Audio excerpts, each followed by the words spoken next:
Titanic, a monumental film brought to life by director James Cameron in 1997, starring Kate Winslet and Leonardo DiCaprio. It took home 11 Oscars.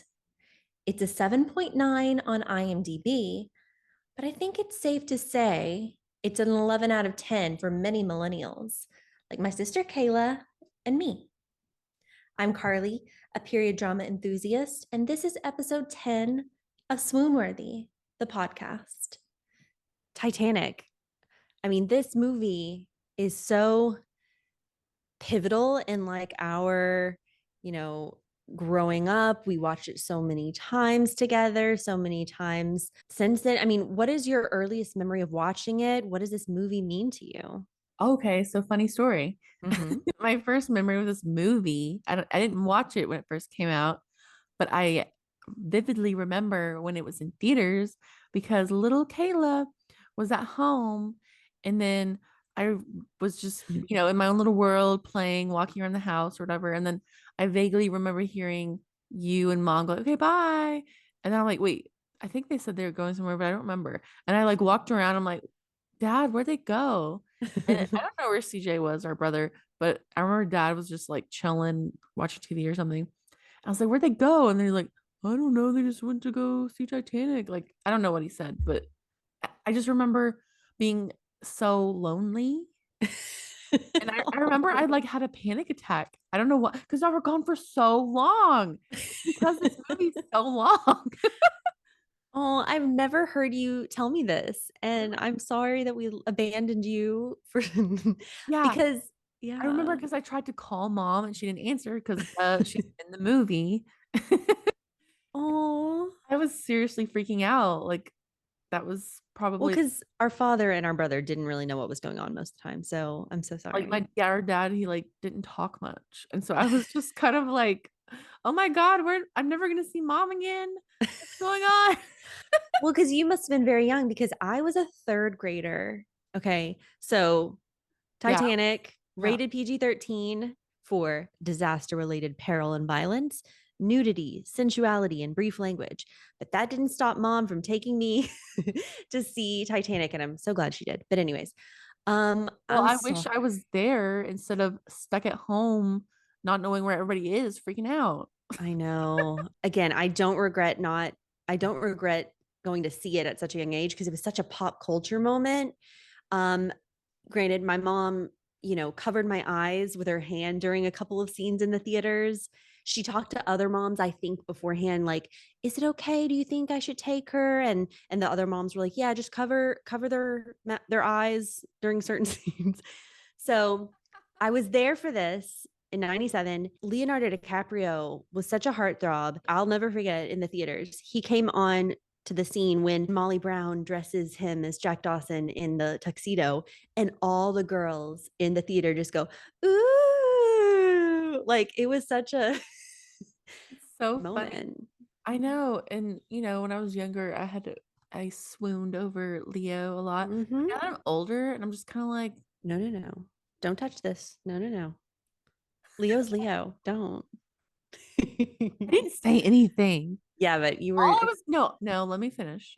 All I was gonna say is, I mean, he's not that handsome.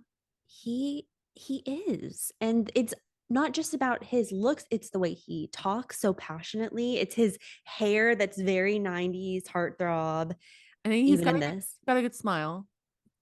our followers are gonna be like, what is going on with this episode? Leo, he's got that. I understand now, like what you're talking about, because that's how I feel about Ryan Gosling, because a lot of people are like, he's not that attractive. But it's like, it's not just that though. It's about how he carries himself. It's about his Mm-hmm. charisma. It's The way about he talks. his charisma. It's all that. I mean, I still don't think Leo's got all that, but Okay, but go back to 97. He had been in Romeo and Juliet by Baz Luhrmann. Now I want to kind of backtrack a little bit or get back on topic. So it was a pop culture moment.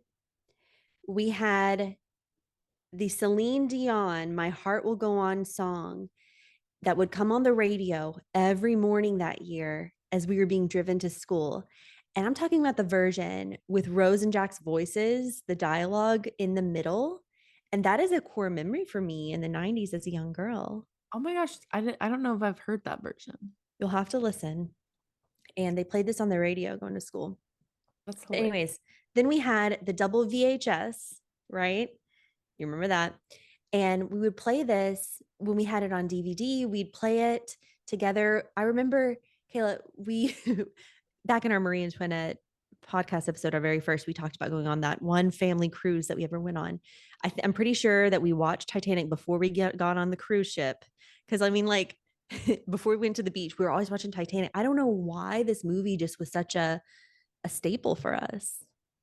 I mean, it's great. Like, and I remember we would, because when it was VHS, it was two VHS tapes, and we would only watch the first one. Oh, would I'm we? pretty sure my mom, she didn't let me watch the second one. Oh, maybe not right Well, like, away. you can watch the first one, but then I remember once I got older, I was like, I'm gonna watch the second one, and I was just like, oh my gosh, this is crazy. Like, It's such a crazy movie, and you're right. You go into the movie, you know what happens in the end.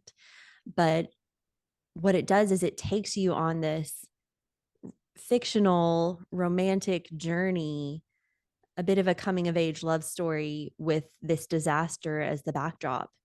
And we've talked a bit about Leo, but we now have to talk about Kate Winslet because she is really just the star of this movie. She was nominated for an Oscar. I mean, what a performance by this 21-year-old Kate playing a 17-year-old Rose.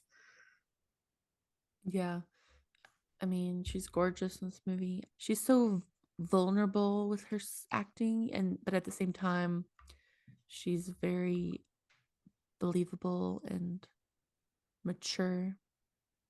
She is mature. So she's playing a 17-year-old. She's 21. Leo's 22, but he's so youthful and I always thought she was older than him as an actress and as a character because she's so strong and mature. She's about to get married to Cal, played by Billy Zane. And yeah, it's just a strong role for her.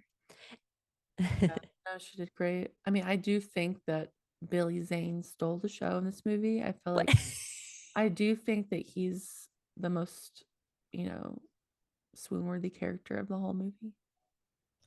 I don't know what to make of this comment. And you're laughing. Our viewers can't tell you. No, look, he's great. Okay, Kayla. I'm just kidding. Oh, okay. Just making sure. Never get when I'm kidding. uh, anyways, no, but Kate Winslet. So we just finished our Sense and Sensibility episode. Sense and Sensibility was before Titanic. She'd already been in some period pieces. So I think a nickname for her was Corset Kate. She was like the obvious choice for this movie set in 1912. Oh, and another thing about Kate. So I was actually talking to a newer friend, someone I didn't grow up with, and I was talking about Titanic. She and I like a lot of the same things. And I was like, oh, yes, Titanic. I just love it. And I had a poster of Leo on my wall in my bedroom growing up. And she's like, you know what? It wasn't Leo that did it for me for this movie. I had a picture of Kate as Rose on my wall. She was the one who had a poster of I was obsessed with Kate in this role. And I was like, that's so awesome. It really is true. I mean, Rose's bright red hair, her costumes, everything about her character to me is just swoon worthy. Okay, so we start off with the 100-year-old woman. It starts off the excavation, we get old Rose, and then she tells her story. And when you see young Rose, Kate Winslet, on the screen for the first time, she exits the car. First, you just see her gloved hand pop out. And it's so purposeful the way her hand goes out. It's very like entitled and privileged. And then, she glances up, her hat goes up, and you can see her in all her. I mean, talk about an entrance for a film. Like, this is perfect. Yeah, I just love that first scene. It's just such a captivating way to start the movie, and it's really engaging. Yeah. And you just get a sense for her character right off the bat. Later in the movie, I know Jack calls her character a bit of a, what does she call, a bit of a brat, but she's beautiful. I mean, that outfit, that pinstripe sort of traveling suit with the dark purple collar, dark purple tie, dark purple, bow on the hat, and then the even a dark purple umbrella. That whole ensemble is just stunning. That's actually modeled after a real outfit from the times. You can look it up. You can see them side by side. It's really cool. Oh, that is cool.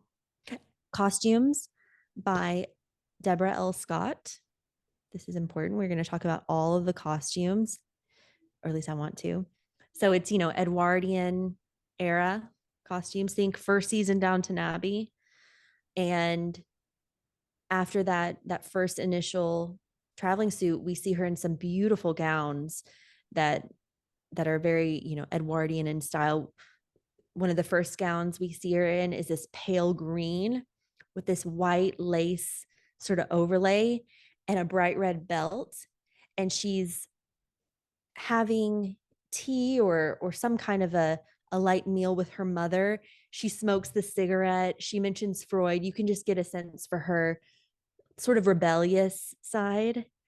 And then she escapes to the top deck to just get a breather.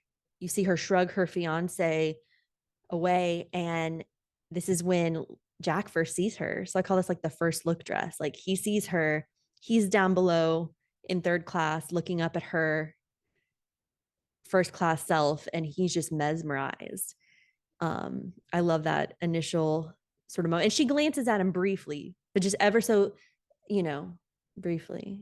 Can you imagine just being a young girl? You got your whole life ahead of you. You're on this elegant ship and you're just looking out on the horizon. How I wonder how that must feel like back then, and the world was so uh still felt new and there was still so much to discover. Yeah, I mean, definitely worth thinking about because I remember, I think, as I said, we saw this and then we got on like a Royal Caribbean cruise ship and it was like, I was like, this is not like Titanic. Yeah. I mean, it kind of was. No, there was no Jack there. We Remember, tried. We tried to find a Jack. we did. We looked a little bit around the ship. I mean, I found one, Yeah, but but he wasn't aware that I found him. that's another story for another day. Um, but yeah, and she's just, she's trapped. That's the thing. She feels trapped. So she's about to be married to Billy Zane's character, Cal Hockley. Oh, poor little rich girl. What does she know of misery? Exactly, right. The quotes are so memorable. And this kind of brings us back to when we were talking about Sofia Coppola's films, how she does what did we say? The Gilded-esque adolescence. Like they do still feel trapped, even if they are a bit privileged. And she could see her whole life in front of her. She's not loving it. She's not Yeah, loving it. because that's sad. Like, because being on a ship with the horizon in front of you, like that's such a freeing feeling. Yet she still feels trapped. Like that's just really sad. Yeah. And then we see her just running full speed to the stern of the ship, the back of the ship. And she's about to end her life. It's a pretty crazy scene. She's wearing that beautiful, um, bright red evening gown with, it's sort of a dark red. And then like the black beading, and she looks beautiful, but she's just not happy. And she's about to end her life, and that's where she first meets Jack. He stops her, he gets involved, and we're thinking, okay, so he's convinced her to come back over, and then you think she's going to get pulled over, and then she slips on that beautiful beading of her gown, and you can hear it, the it's just all the sound is so good in this movie too. And then he manages to get her back over, and that's when everyone comes to the rescue and sees him. Like, it looks like he attacked her, and that's a whole other element where he almost gets falsely accused, arrested for attacking her. Oh yeah, and her hair, that color, it's like such a dark, bright red. I remember I went when I was in like high school. I went to our family hair lady, and she like would not. She was gonna have to like probably bleach my hair and re-dye it or something. She wouldn't do it. She was just like, no. So she did like a henna wash on it or something, and actually it looked pretty cool. But it was like just kind of like a almost like a purpley red, like it was Mm. my brown was under it. But I remember she was like, no, I'm not doing. I know. I've always wanted red hair, and it's like they're not gonna do that. No. But I guess Kate Winslet's hair is lighter, and it was able to catch that red I feel so like prettily. you would look good with red hair though. I'm picturing it. Are you talking about because I have pale skin? And blue eyes. That the blue eyes works for you. I feel like if you've got like brown eyes with red hair, it's kind of doesn't match. I don't Because know. nobody naturally has brown eyes and red hair, right? I don't know. This is something I don't know the answer to. Okay, let's go back to Titanic. Okay. But yeah, her beautiful red hair. Um, which by the way, one more thing about her hair.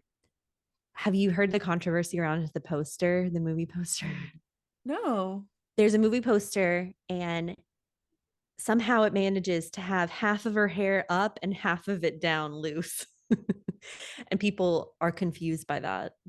Like the one that came out in 19, they're just not, Yeah. And they used it for the anniversary recently too. they're, But so they're just not realizing this. no, I just remember reading it when it came out again for the anniversary. Do you see the poster I'm talking about? Like half of it's pulled up and the other side of it is down. Is it the one where he's like he's kind of going like this and she's like this? Yeah. Yeah. She's got her profile. Do you see Okay, that?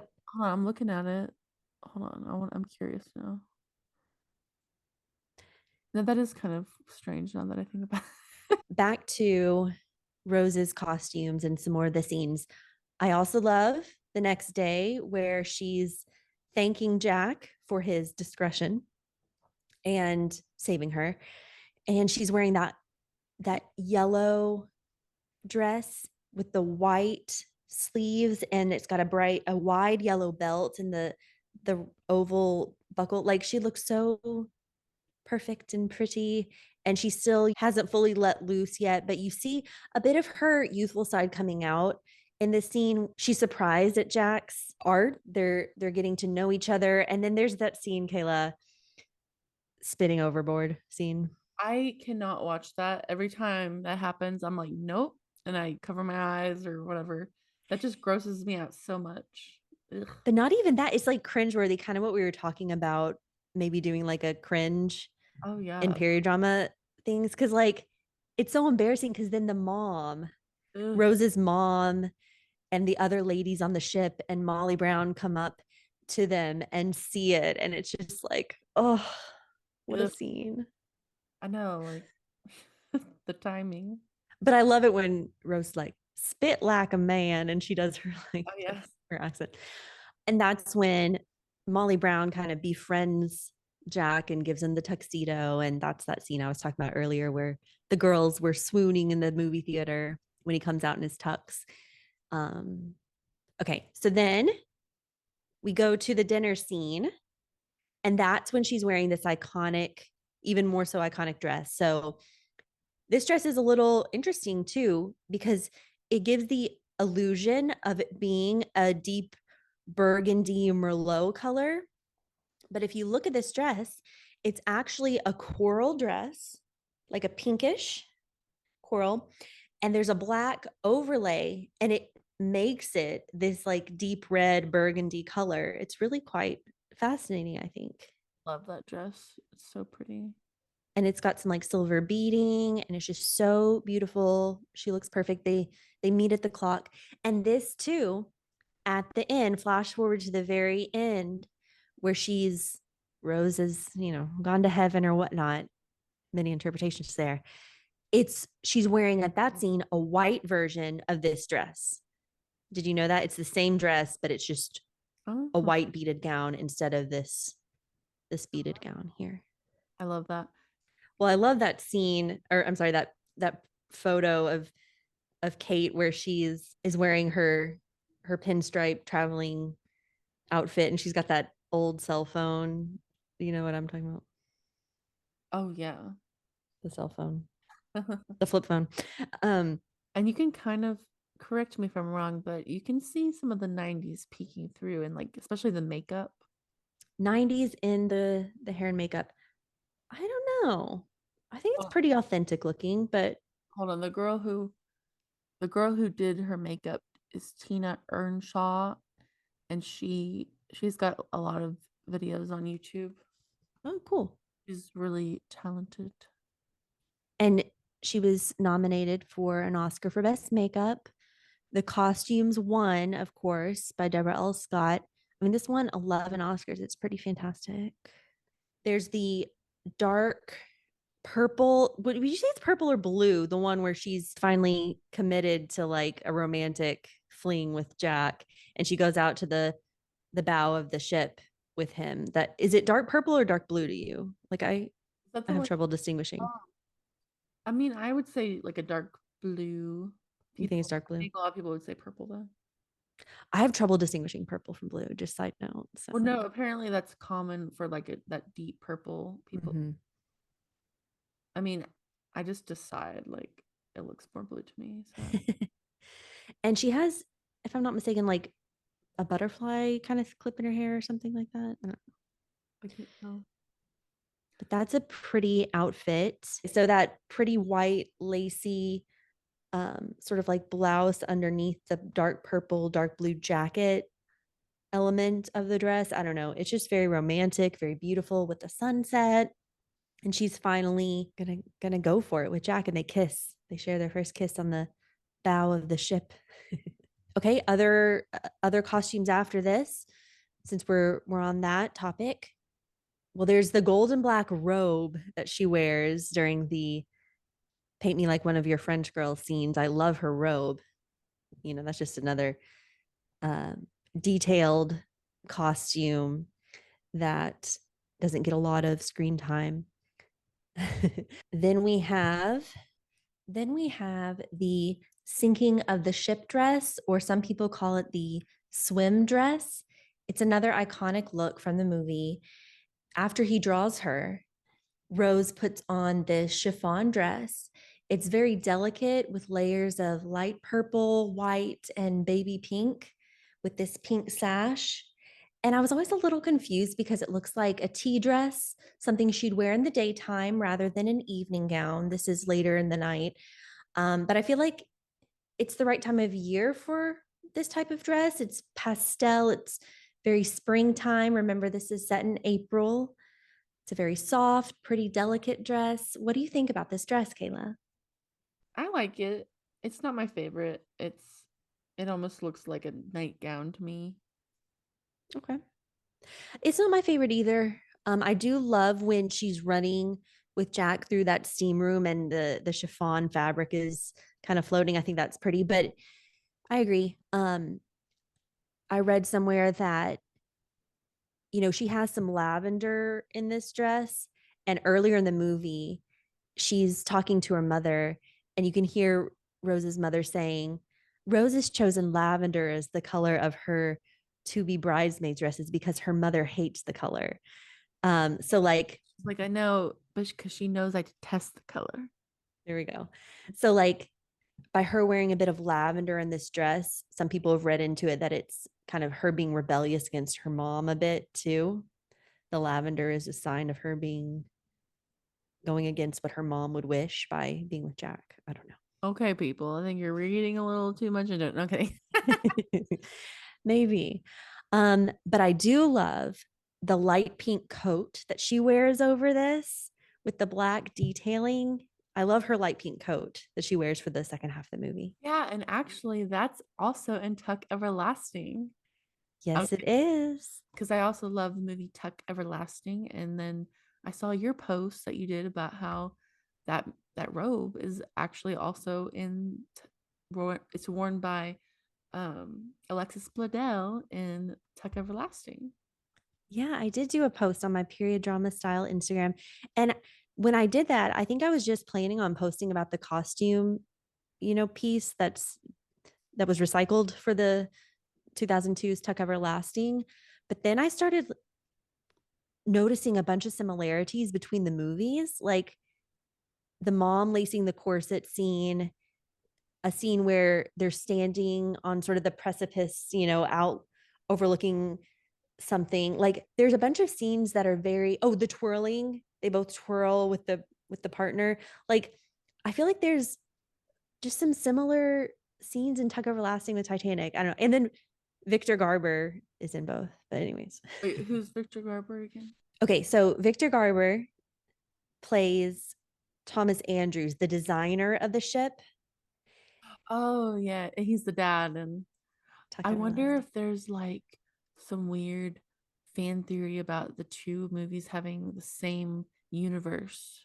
Well, I think if I'm not mistaken, and I have to remind myself, so Tuck Everlasting is a book, and I think the book takes place in an earlier time, like in the 1880s. But I think when they made the movie, they set it a bit for like more like turn of the century. So I think it is the same time period. But yeah, so maybe that is a let's look into that. And I think we've just about covered all of the costumes that Rose wears. So now, looking back at all the costumes that we talked about, which is your favorite that Rose wears? Is it the yellow? Is it the one of the red ones, the light green? So it's I love all of them. They're all so pretty. I don't know if you talked about this one. Maybe it's not even really a dress, but that one she wears with Cal on their little private patio when he slaps the crap out of her. Oh my gosh, I forgot that. I forgot to mention It's that. really pretty. It's like green. It's got some like green and pinks in it, I think. And it's got I like think it's yellow. a pretty embroidery to it. Look It's it up because I think it's light yellow. And I can't believe I totally left that one out. I knew I would forget one of them. They're so pretty. and it's got like see-through fluttery sleeves, and it's got like this pretty floral embellishment around the neckline, and it's got like a white slip underneath, and it's kind of sheer, and it's just very bright and summery and light looking, and it's also got some like the green. It's kind of like it almost looks like vines are like going down the dress from the neckline down towards the middle. Yes. No, it's beautiful. So I think it's described as a dressing gown. So she would have not ever worn it out in public. Oh, okay. It's to Or be worn privately, but it is like a gown. it's really It's not a pretty. robe. Like I may have misspoke before. Yeah. No, that's beautiful. I'm so glad you brought that one up. And her hair looks beautiful in it. It's like Yeah, she's braided, got like like a loose braid. it's like a half up, half down type of thing with yeah, I love it. It's kind of like bell hair to me. Yeah. Um, yeah. But I also I don't know, I love all of them, honestly. I also like the one where she's, the first look dress. I wish we got to see it a bit more. I feel like That's grown to be my favorite. yeah, it's pretty. It's the light green, almost satiny, and then the white lace overlay, and paired with that that hat that has some red flowers on it, and then that bright red wide belt. Um, and then it made me think of how in Marie Antoinette, my favorite dress is that teal blue one with the dark red belt, and it's like the contrast of the colors to me is so appealing. And like same with this one, I love like the pairing of the light green with the bright red. I don't know, that's like my favorite So element. that one's your favorite? The first look dress? Yeah, it is, it is. Enough about the costumes. Let's talk about some other things. So um mentioned that the costumes won the Oscar. James Cameron won the best director. Kate Winslet was nominated for best actress, but Leonardo was not nominated for a Best Actor Oscar. He he did win the MTV Movie Award that year. I mean, that's an accomplishment in itself. Um, this was the first movie to win both the Academy Award for Best Picture and the MTV Movie Award for Best Picture. That's kind of funny. You can just tell it resonated with so many of the moviegoers, like the people who love serious cinema, and then the people like the younger crowd. Billy Zane was nominated for Best Villain MTV Movie Award, but sadly lost to Mike Myers as Dr. Evil from Austin Powers. So it's just kind of putting it into perspective what other movies were going on that year. I wish I could go back. It seems like such a fun time in pop culture. I know. I have to agree. Um, Gloria Stewart, so the woman who plays Older Rose, won the Screen Actors Guild for Best Female Actress in a Supporting Role. So I think that's lovely. And Gloria Stewart also won, I'm sorry, was also nominated for Best Supporting Actress Oscar. Now she was, I think, 86 at the time of making this, and she was an actress in kind of older Hollywood films. And they actually put on makeup for her to make her look more like 100. And this actress, Gloria Stewart, she actually lived to be 100 in real life. So that's kind of cool. Oh, I know. I think she did a wonderful job. And then it won for best sound effects, best visual effects, and then best original song Oscar went to James Horner and Will Jennings for writing My Heart Will Go On. Celine Dion, I mean, she took home the Grammy with them for Record of the Year. I mean, that song is so beautiful, I think. of course, it stood the test of time. It is one of the most beautiful songs. I think so. And okay, so I finally got my husband to watch this movie with me about a year and a half ago, and he had never watched Titanic before.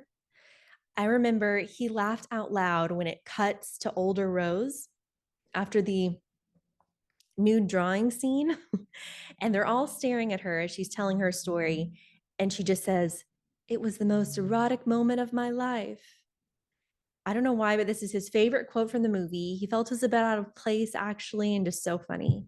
Um, I had to share. And then a few months later, he was going to a bar called the Baroness in Queens. Queens, part of New York City. And he was meeting up with his friend. He went downstairs to use the bathroom, and he just saw the craziest thing. So, this random bar in Queens has a shrine to Titanic. It plays My Heart Will Go on loop. It has a mural of Kate and Leo's face, but then also Celine Dion singing. And there's even a replica of the Heart of the Ocean diamond necklace in a glass case. So I have plans to go there very soon. And if I do go, I will record this and post it because, yeah, he sent me the video and I was just so bummed I missed out. But I'm going to make it a point to go visit very soon. Um, we started talking a bit about the scenes with Old Rose. Interesting fact. So the movie is 3 hours and 14 minutes long. The scenes that are set in 1912, so excluding the present day scenes, the opening and ending credits, 2 hours and 40 minutes. Okay. So the whole time period going back in time part of the movie is 2 hours and 40 minutes. That's like a movie in itself. I almost want to just watch, sometimes I feel like I just want to watch that part of it. Yeah. You know what I mean? It doesn't seem, and that's what's cool about this movie is when every time I watch it, it doesn't feel like it's that long. The period film aspect of it, 2 hours and 40 minutes, which is apparently the exact time it took for the Titanic to sink. Oh, that's kind of weird. Did they do that on purpose? I'm pretty sure. And then the collision with the iceberg reportedly lasted 37 seconds, which is how long the collision scene is in the movie. So they really tried to get some authentic moments. And that's why this movie feels so real and devastating, I think. Yeah. That the whole story is so sad, and then And now we have that other weird thing with the whole Titanic submarine, and it's just like a curse of Titanic proportions. I have to agree with you there. You know, I watched something else on Netflix once. It's this French series, one season, called The Bonfire of Destiny, or the French title Le Bazar de la Charité. And it's from 2019. It's a French language miniseries. And the first episode is centered around a devastating fire in 1897 Paris. And that it brought back the same feeling I get when I watch Titanic, when I watch that series, because it's like a real life disaster, something that you feel like could have been avoided. It had terrible deaths associated with it. But then the miniseries itself um, has sort of a romantic aspect of it. A young woman falls in love with a young man who experienced the disaster together. So I don't know. If you like Titanic, maybe give The Bonfire of Destiny a chance on Netflix. See Okay. what you think. Yeah. And if anyone's interested in learning of some other strange things that aren't that popular to know about the Titanic sinking, um, I'll share a video in our Patreon, a YouTube link to a really interesting documentary. It's like if you're into conspiracy theories, it's pretty interesting. So yeah, if you want to learn some interesting things about the Titanic's sinking, check it out. Join our Patreon. So the second half of the movie, I think it's interesting that you mentioned you only watched the first half so much and then you finally watched the second half. What do you think about the second half? I like it. It's because it makes you feel things like it's just so horrible what happens, and I don't know. It's funny that you say that because I was like, you know how sometimes you put movies on or shows on in the background while you're like doing house chores or something? It was the second half. And you just hear it constantly, ah, like screaming constantly. I was like, okay, I have to turn this off. Like, this is distracting. So much screaming. You don't realize when you're watching it, but it's Yeah. so much screaming. Do you really think it was like that? It's so sad. I feel like you're trying to cover up the fact that you were talking about like No, I'm serious no, though. I know. No, I know. I know. No, it's terrible. I mean, that's why it's so crazy to watch because it must have been really like that. And the cold water starting to flow in and people getting trapped. I mean, it's just and the crew suffered the most casualties too. The poor crew members. I think 700 fatalities. And then the third class also just suffered horribly. 174 of its 710 approximate passengers survived. So, and then all the men died, like of the first class, mostly just women and children. It's crazy.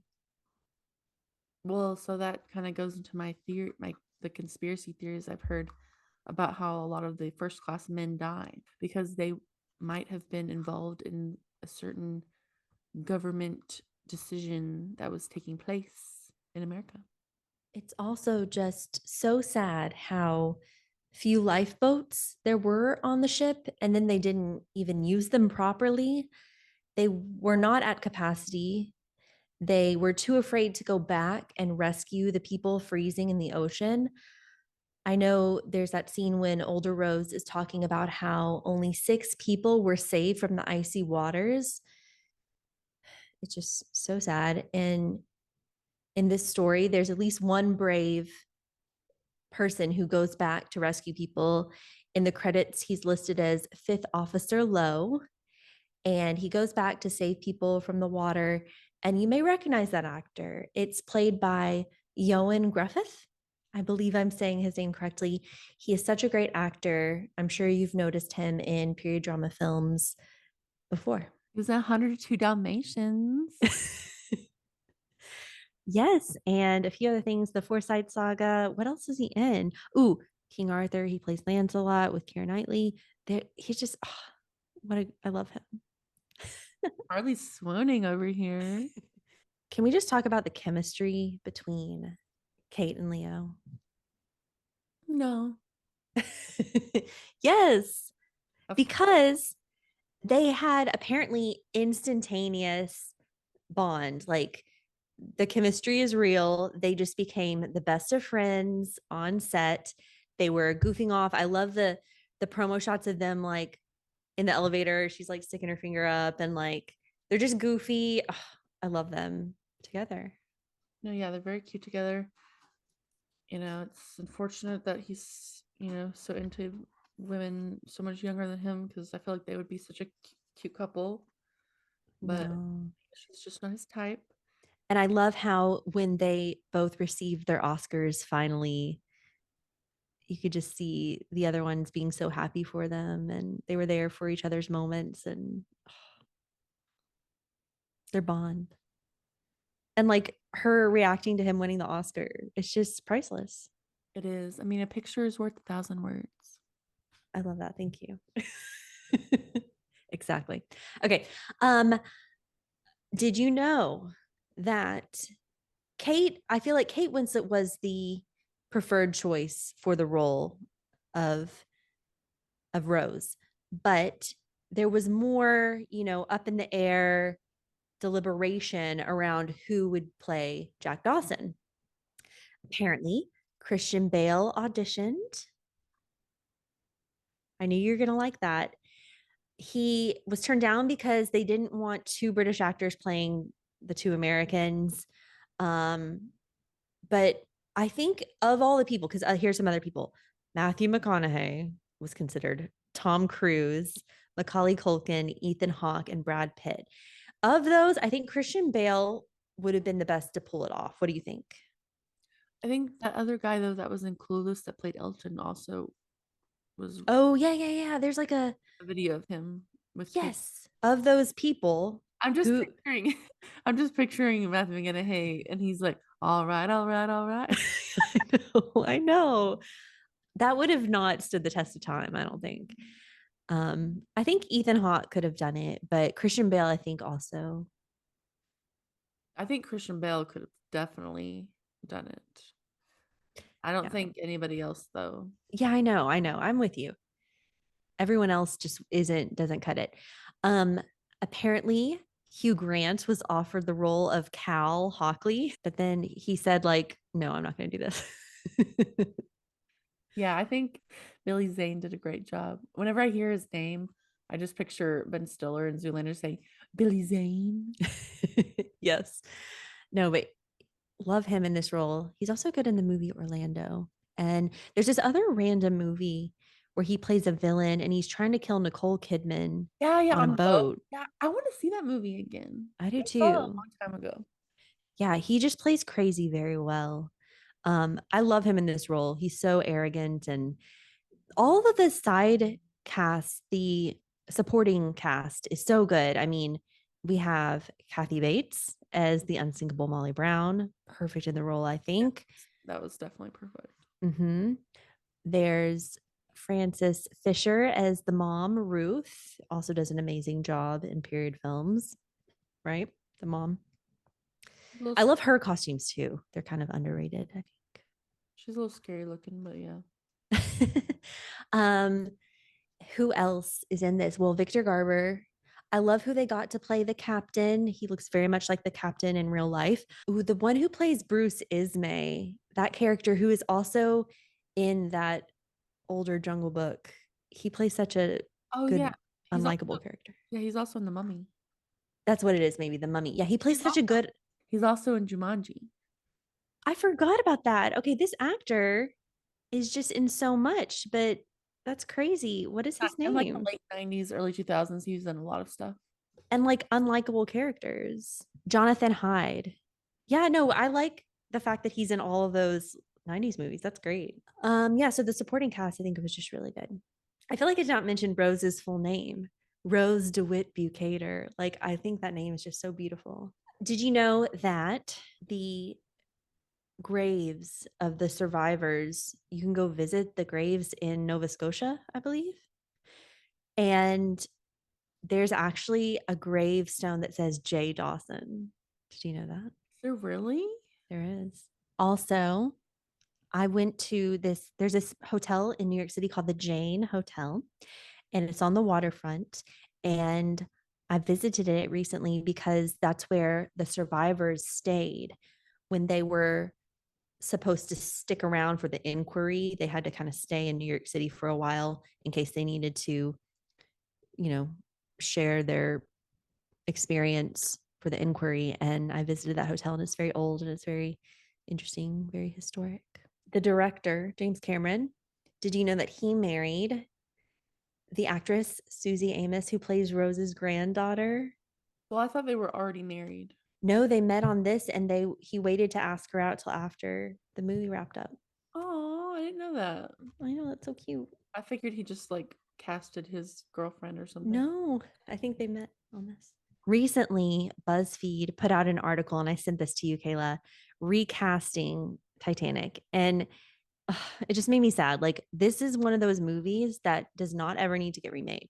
Do you agree? Yeah, I saw that and I was really confused. Yeah. Unless you're actually going to make it, don't even bother. But Kayla, that's what we do in this podcast. No, I meant specifically for Titanic. Oh, I gotcha. Okay. But yeah, other movies that they should never remake. Gone with the Wind, Casablanca, Singing in the Rain. I just have this list. And Titanic's on one of them. Like, you cannot remake this movie. Oh yeah, they just don't make the best decisions. Like, because I can think of so many that would be so like they're remaking Roadhouse, which is stupid. I don't even know what that movie is. It's a movie with Patrick Swayze. You can't remake that. Oh, yeah, no, you shouldn't. There's just there's some movies like, oh, that'd be really cool if they remade that. And then there's half the time they pick the strangest movies to remake. It's true. It's true. And they better not touch this one because it's a masterpiece and just would be not good. But I think it's interesting that the people they chose for it were like people we've talked about in our recasting decisions or potential who? They picked Sadie Sink, who plays Max in Stranger Things, for Rose because she has red hair probably. And then they picked, I think, did they pick Chalamet for Jack? Of course. Oh my god. Okay, you guys, he's a little cute, but is he really all that in a bag of chips? No. I think his acting is good. Have you seen Dune 2? Because he's amazing in that. and he's about to be Bob Dylan. Okay, we talk about I think Bob Dylan, it makes sense because he kind of has a similar look. Like that makes sense. Mm-hmm. I'm excited for that. Yeah, no, but he is just a little. He's everywhere. He's everywhere. Yeah, but Dune 2 was good. I don't know, like anything that's everywhere gets really old really fast. What do you think what is your favorite scene from Titanic? I don't know why I really like the first scene where they're like doing the science stuff because I don't know why first scenes of movies really are so important to me, and like especially when it's like it's not like where you know it's going to end up and you're like, wow, they're starting here, like so how is it going to get to there, you know, like that excites me. Okay. For some reason. And so especially like in thriller movies, like if it starts first scene something terrible's happening, I'm like, this is so boring. Like I want it to start out happy because you're like, oh my gosh, how is this going to change? Okay. Yeah. So same thing with Titanic. It just like gets me excited for the whole epic movie. Okay. Is that weird? It's not weird. I was just surprised. And I really want a cut version that excludes all of the modern part. What?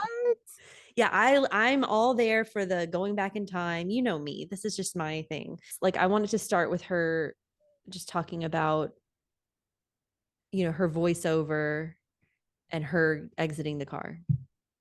That's how it started. But I do love the scene where Jack's playing poker and all that too. That's in that too. Yeah, see, I mean, I get you. I just feel like if it was started like that, it would be like so many other movies. Like I feel like this is what makes this movie so unique. Okay. You know what I mean? You're probably right. No, it is good. Okay, favorite. No, it's so different. I love it. We are different. Okay, but no, do you have a favorite scene between like Rose and Yeah. Jack? So period film scene. Yeah. Let's think here. I love that scene where they're down in the with the cars and no, kidding. Just kidding. The literal steam.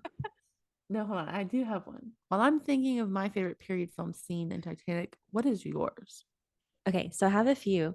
One of them I love where she's like, so you think you're big tough men?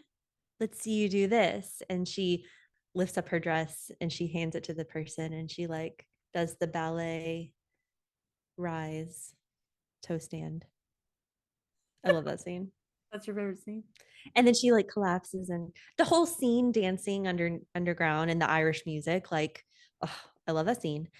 In the horrible moments scene, I love where she's doing the axe to try to free him from the handcuffs and she like totally misses. She's like, okay, that's enough. Let's go for it. And it's Oh just no, I love that scene. oh, I'm trying to think. I don't know why. I don't have they're all good in their own ways, but not the spit scene. ugh, no. I really like the scene at the end where the old lady's throwing the necklace off the end. Okay, how did you interpret that scene? Is there more than one way to interpret it? Well, I remember when I was younger thinking like, okay, did she just drop that by accident or did she purposefully let it go? Like, is she Oh, old and just dropped it? oh no, she definitely did it on purpose. Was just like, oops, oopsie. Yeah, that's the part I think that threw me off. Oh, Wow, I can't believe she just threw that in there. Like, I know. At least I mean, donate it to yeah, you could have sold it and fed a lot of children. or put it in a museum. I believe it was modeled after the Hope Diamond. Um, okay.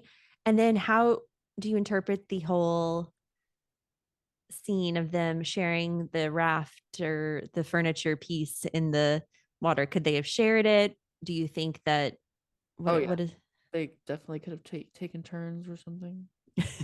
But maybe they wouldn't have lived though if they did that. One of them would have. Yeah.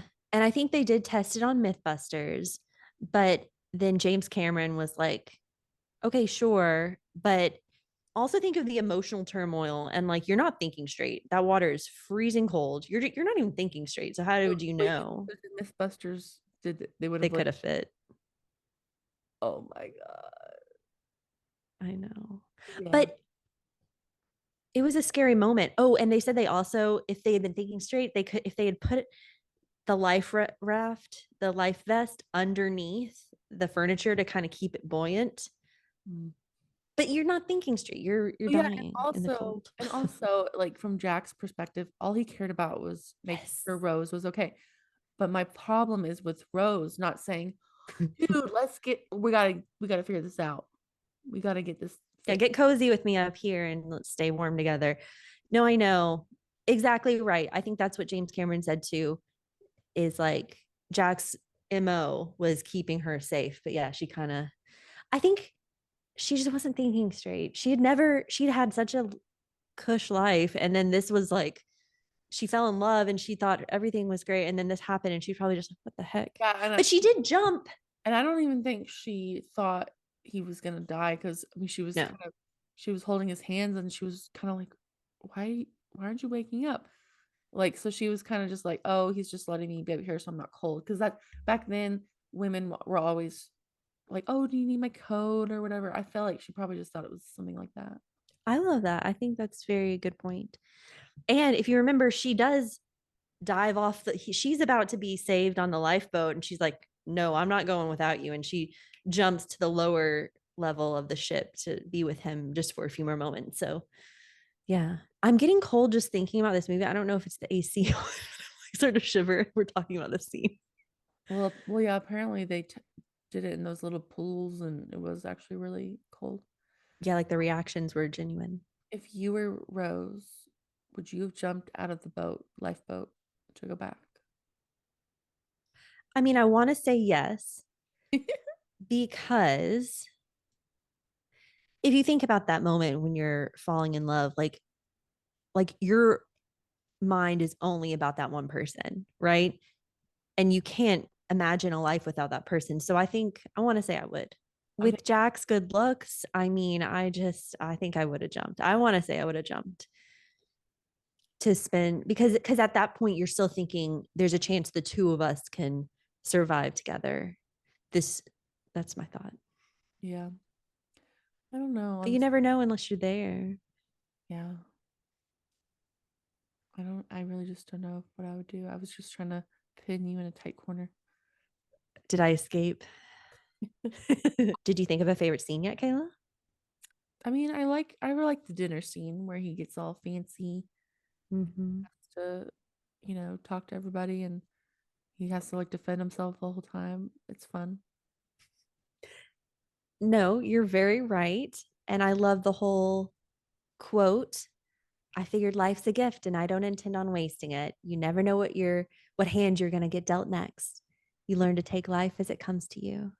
No, And yeah, then I like that because he makes a good point. He's like, yeah, just the other day I was doing this, and now look at me, I'm here on this fancy boat. you find folks, Yeah, I love that part. So you find people, and then to making it count, and then like their exchange. yeah, I like that because I mean that's so true in life. Like, because have you ever been like in a point in your life where you're just like, man, I wish I was, at a different point in my life, and then a couple years go by and you're where you wanted to be, and you're like, wow, like it just seems so fast. Is that stupid to say? No, I totally I'm with you there. And that's the whole thing about the movie is she says he saved my life in more ways than one, too. So like she was just totally changed by him. And so that's why some people at the end say, okay, so let's say that the old Rose dies and she goes to heaven and she's welcomed by Jack and the rest of the Titanic crew members that passed away on the ship. Um, some people have said like, oh, well, I guess her husband in real life didn't mean anything to him because he's already passed away and she doesn't go to meet him. But this is just the thing. It's like this was maybe the love of her life, but also just the person who changed her life just so much and like was such a meaningful person, put her on the path to where she ended up. So for her to meet him in the afterlife, I think it was great and meaningful. And she had finally found closure by getting to go see the old drawing and going to see her, relive this moment and tell her story. It's like she finally found closure with Jack, and then she died and met him again. All right. Thank you all for tuning in to our 10th episode of Swoon-Worthy, the podcast. And I hope you enjoyed our discussion on Titanic, the story, the award winning costumes, the amazing cast. And please let us know how you feel about this episode. Please let us know your comments. Comment to us on Instagram. Feel free to share your comments on YouTube and reach out to us. We'd love to hear your feedback. Please also like and subscribe. Subscribe to us on Spotify or wherever you're listening to this podcast, YouTube, Instagram, all the good stuff. Feel free to follow us on Patreon. We have some special content there, as well as these videos of us chatting if you want to see what we look like when we're talking. Yeah, we just really appreciate your support during our first season. We have a couple more episodes planned for this first season, and we have a big one scheduled for our finale of the first season. So stay tuned. Okay, guys, catch you next time.